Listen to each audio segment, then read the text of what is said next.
嗨，亲爱的书友们，欢迎来到书海时光，一个为你每日推荐好书的心灵驿站。赶快关注我们，一起畅游书海，让阅读点亮每一天的精彩。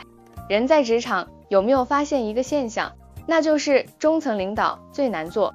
除了微型企业和巨无霸企业，其他的中小型企业中，中层领导一般是压力山大的，既要执行好高层的决策，也要保证手底下团队的和谐。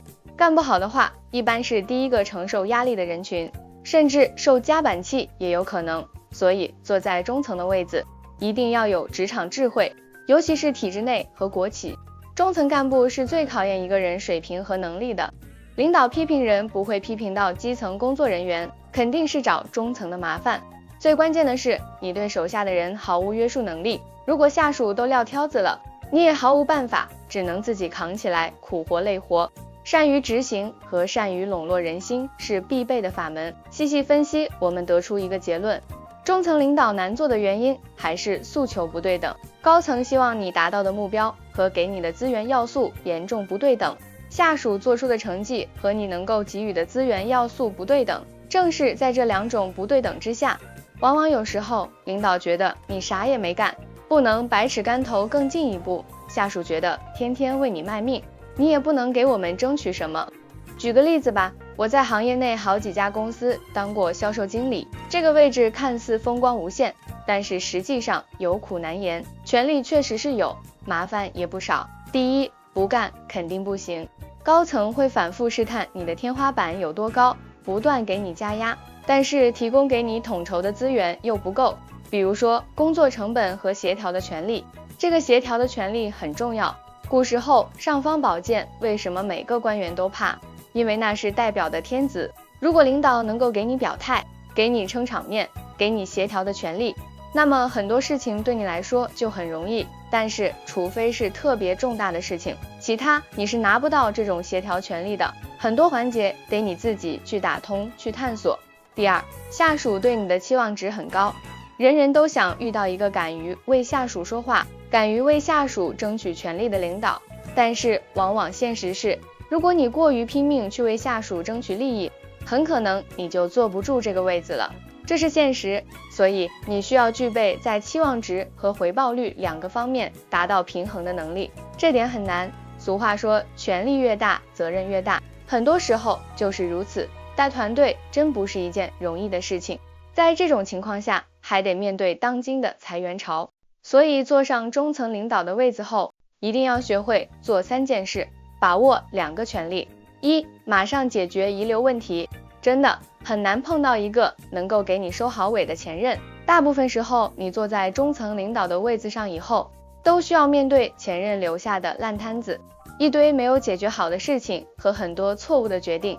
这时候一定要调动各方资源，哪怕短暂牺牲自己的资源，都要尽快把遗留问题首先解决，后方稳定，前方战斗能力才能强大。把遗留问题解决或者基本解决以后，再做自己想要做的事情，不然这些问题会像一根刺一样扎着你，让你做什么都束手束脚。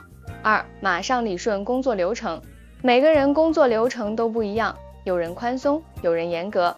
当你坐在某个位子上的时候，解决完遗留问题，就得立刻开始理顺工作流程，让之前不符合你想法的流程彻底消失，用自己习惯的流程做事，才能做好事情。对于重要的事项，尤其是涉及钱、人和项目的，必须亲自过目和签字。记住，不要让任何人有架空你的机会。如果你想要顺畅开展工作，就必须把工作制度建立起来，流程理顺。3，马上笼络优质资源，培养心腹，提拔优秀，树立标杆。这不是厚黑，而是我们必须要做的事，把优秀培养起来，把标杆建立起来，不是坏事。向下属表达一个态度，我是愿意用人的。积极性这个东西一定要重视，只要有了积极性，很多问题都能迎刃而解。要学会利用一切办法，让优质资源向你靠拢，这其中人占很大部分。对付刺头和害群之马，要以快刀斩乱麻的态度，坚决分化，各个击破。无论是2桃杀3士，还是推恩令，亦或是捧杀，都可以有效分化瓦解小团体和刺头。